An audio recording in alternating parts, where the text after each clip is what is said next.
ای احمق، اگر در طوری سری من میزد کو تا آخری عمر وطن را ندیده در همینجا پوسیده کار میکردی. تو چی نگاه داری؟ بیچاره بردی؟ چی سیست؟ اینجا خانه یا چطور؟ تست اسکوپ کن.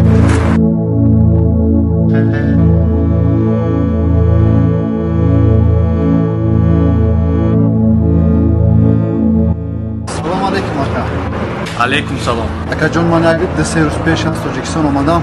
روزیگر نه جای کار دارم نه جای خواب دارم.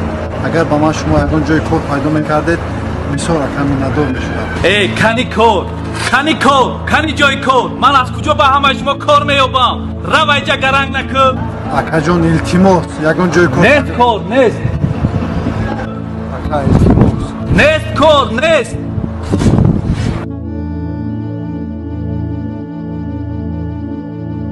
سلام علیکم. علیکم السلام. برادر سازی خوبه؟ تشکر کنم. رحمت برادر جان من یک 2 روز پیش از تاجیکستان آمدم. روزیگر نه جای کار دارم نه جای زیست دارم. از این رئیس جای کار پرسیدم. بسیار دغلانه رفتار کرد. اگر شما یگان جای کار یا که اقلا جای زیست دونید التماس دستگیری کنید. زیغ نشو برادر. از جوانمردهایی که ما رو دستگیری میکنند جای خوبش رو میابیم. بعد برای کار صحبت میکنیم. رحمت برادر. نمیارم.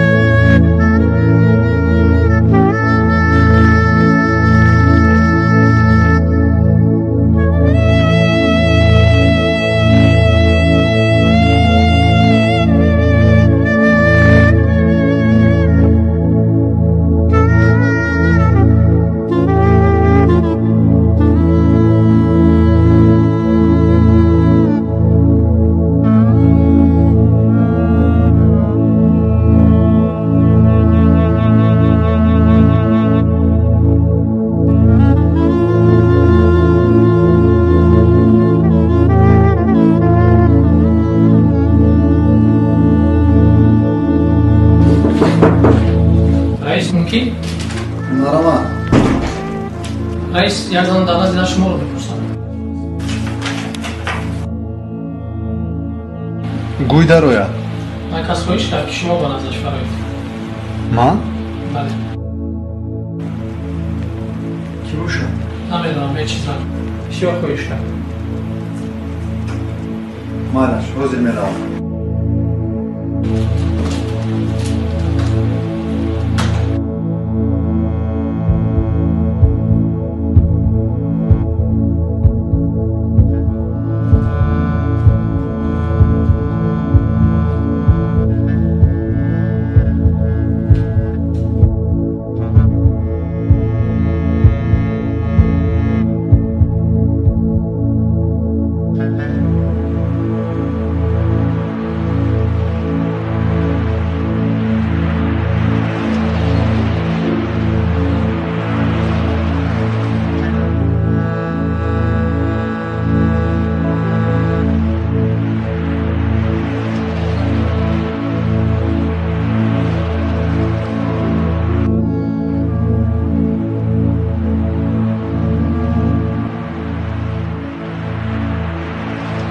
سلام علیکم. و علیکم بسلام.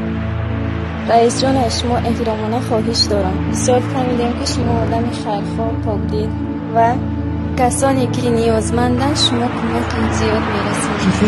شوهر من 3 سال پیش از روسیه معیوب اومده بود. یگان کارخانه او را به کار قبول نمیکنه. ما احتیاج به شما داریم که او را به کار قبول کنیم. یا اینکه مرا یا اینکه شوهرم رو به کار گیره. کودکایم بیمارن و زندگیمون در سطح خیلی پست است. از شما کمک میخوایم. التماس. عین حال شوهرتون در کجاست؟ شوهر من انا در آنجاست. بیچاره معیوب است.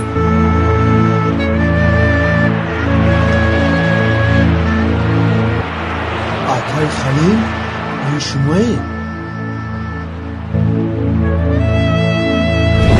ای احمق، اگر در طوری سری من میزد کو تا آخری عمر وطن را ندیده در همینجا پوسیده کار میکردی. روزیگر نه جای کار دارم نه جای خواب دارم. اگر با من شما یگان جای کار پیدا میکردید بسیار کمی ندار میشدم. ای کنی کار کنی جای کار من از کجا به همه شما کار میابم رو اینجا گرنگ نکن تو چی نگاه داری اینجا خانه یا چطور کسی کار کن زیر نشو برادر از جوان مردهایی که ما رو دستگیری میکنن جای خوبش رو میابیم بعد برای کار صحبت میکنم رحمت برادر نمیارد